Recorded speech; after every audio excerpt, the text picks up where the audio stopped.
Hi guys and welcome again to my vlog. So for today's video, pag-uusapan natin kung sino ba talaga si Miss Heart ng Jensen and also paano ba siya na-discover as kamukha ni Heart Evangelista. So eto na guys, I hope you keep on watching this video guys. So start guys, I'm a college student nung sinasabi nilang kamukha ko si Heart. Pero hindi ko siya pinurso guys kasi sobrang ganda ni Heart. At tingnan mo naman yung mukha ko, di ba? Diba? At ang dami din nagsasabi, kamukha ko daw si Rica Paralejo, Ginilyn Mercado. Wow!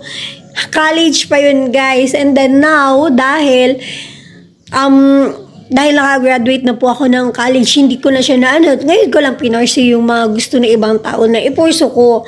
So, alam niyo po guys, na si Heart Evangelista, sobrang ganda.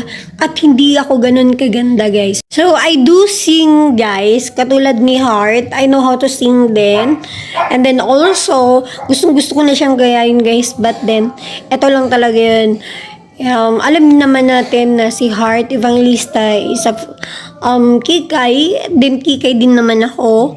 So, yung pagkaibahan lang talaga guys, magastos yung mga damit niya at yung mga gamit niya. So, hindi ko po kaya dahil ako po ay ordinaryong mamamayan lang po dito sa amin. So, I hope soon, di ba guys? Give me time and then I will show you kung ano yung kaya kong gawin para magaya ko siya. So, for now guys, I do a content, anything content na pwede kong gawin para alam niyo ba guys, being a blogger or content creator, it's very not easy. Alam mo, believe ako doon sa mga blogger na ngayon sikat na.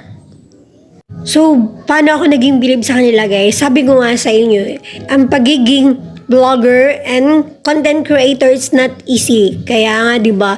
So, bakit hindi siya easy guys? It's super easy to make a video like do a voice over, editing. Alam mo, kaya ko yan gawin in one day guys. Kahit ngayon mag-video at ngayon mag-edit, kayang-kaya kong gawin.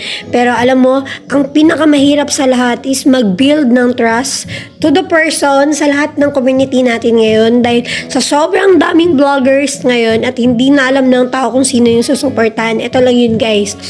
If you believe yourself, kaya din at kaya mo yun. So, wag ka lang mawalan ng pag-asa kasi alam mo, yung mga pagsubok na ito, grabe, sobra. Pero pag nakuha mo yung prize guys, I assure you, you deserve everything. And that's it for now. Bye-bye!